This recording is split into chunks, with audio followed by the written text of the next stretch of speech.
제가 그 침례교의 일반 그 기독교 신앙을 17년을 하고 말씀이 풀어지지 않은 부분이 많았습니다. 과연 참 하나님은 누구이시고 성경에서 비유로 해놓은 것을 제가 잘 깨닫지 못하는 갈급증이 있었는데 그때 마침 제가 신천지를 만나게 됐습니다. 신천지를 가서 초등, 고등 이 공부를 해 나가면서 제가 최우수 졸업생으로 졸업을 할 정도로 열심히 공부를 하다 보니까 일반 기독교에서 풀지 못하는 여러 가지 그 말씀들을 많이 알게 됐습니다. 참 그게 어떻게 보면 저한테 신앙의 어떤 성숙 단계가 되지 않았나 생각을 합니다. 네. 거기서 한 7년 동안을 생활을 해 나갔는데 거기에서도 제가 찾고자 하는 궁극적인 해답을 찾지를 못했습니다. 그리고 신천지 생활을 해 나가면서도 제가 거기서 계속 가슴 아팠던 게 뭐냐면은 돌아가신 부모님, 돌아가신 분들은 전부 다 우상이다. 그 문제를 제가 풀지를 못했습니다. 네. 그래서 아버님의 산소에 가서 산소를 이장할 때도 고향 사람들은 전부 다 절을 했는데 저는 뻣뻣이 서가지고 기도한답시고 고개만 숙이고 있었습니다. 네. 그때 고향 사람들이 저를 속으로 얼마나 비웃었는가 생각하면 정말 눈물이 납니다. 못 배우신 아버님이 자식 잘 되라고 서울에 대학교까지 보내는데 아버님이 이렇게 묘에서 엎드려서 절 하나도 못하고 뻣뻣이 서 있느나 이런 것을 생각할 때 정말 가슴이 아팠습니다. 그런 것들을 제가 기독교에서 답을 찾을 수가 없었습니다. 신천지에서도 마찬가지로 찾을 수가 없어가지고 신천지의 여러 가지 그 깊은 내막들을 알아가면서 거기서도 제가 7년 생활을 회의를 접고 제가 관두게 됐습니다. 네.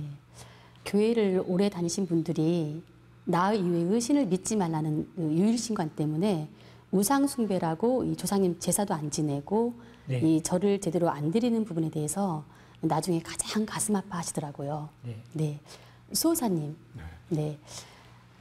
그 기독교가 초기에는 다신신앙이라고 알고 있는데요. 그런데 성경 창세기에 하나님께서 말씀하시기를 우리의 형상대로 우리의 모습을 따라 사람을 만들자에 나오는 우리와 요한계시록에 나오는 하나님의 7명이 있잖아요. 이 부분에서 정말 과연 기독교가 유일신의 종교인지 좀 궁금합니다. 네, 말씀하신 대로 구약 창세기 1장 26절에 보면 우리의 형상대로 우리의 모습을 따라 사람을 만들자라고 되어 있습니다. 우리라는 단어가 상당히 반복되고 있습니다.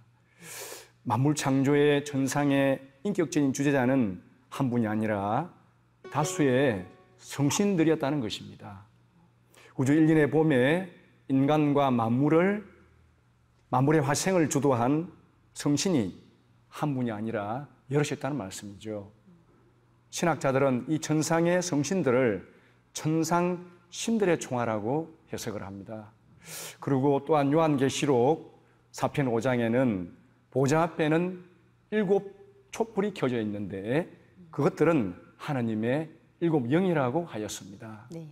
예, 기독교에 언급한 다신의 원형을 알려면 서양의 시온 문화인 슈메르 문명에 대한 이해가 필요합니다. 네. 4,000년 전 유대족의 조상인 아브라함이 슈메르의 도시국가의 하나였던 갈대 우르에서 태어나 성장해서 살면서 뒤에 가나안에 정착하게 되죠. 네. 그때 가나안에 정착하면서 옛날 갈대 우르에서 생활했던 그 문화가 그 문화의 내용이 그대로 구약에 네. 남아 있습니다. 네.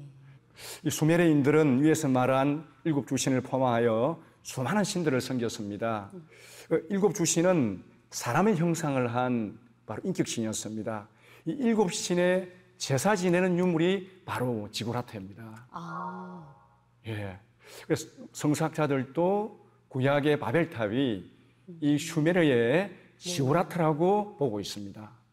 또 그리고 또 많은 수메르 점토판에 기록된 내용이 구약의 창세 이야기, 네. 에덴 동산, 대홍수 이런 내용과 너무 흡사한 거죠.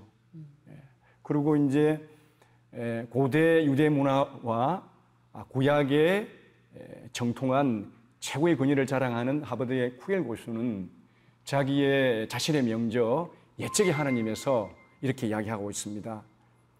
유대족의 유물과 신학적인 근거로 볼 때 초기 유대교인들은 인격신을 모셨다는 것입니다.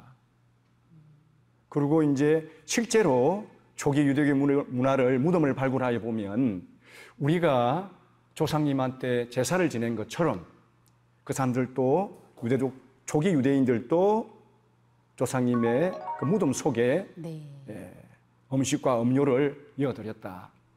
그 흔적들이 그 무덤 속에는 동물의 뼈와 네. 그리고 사자들의 제기로 쓰였을 단지, 그릇, 그리고 물병이 다수 발굴되고 있습니다.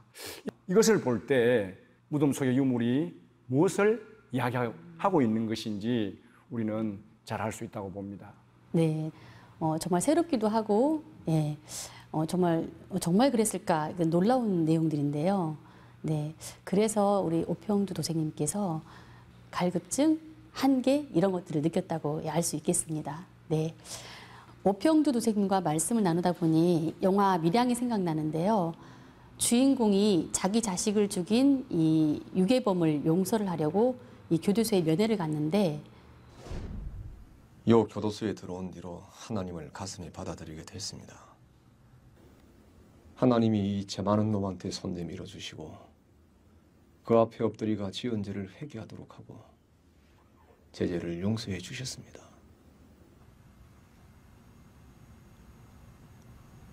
하나님이 죄를 용서해 주셨다고요? 예. 눈물로 회개하고 용서받았습니다. 그러고 나서부터 마음의 평화를 얻었습니다. 하나님한테 회개하고 용서받으니 이래 편합니다, 내 마음이. 정작 피해를 입은 당사자는 아직 용서를 못했는데 가해자는 이미 하나님께 용서를 받았다고 하는 부분에서 정말 절망을 하거든요.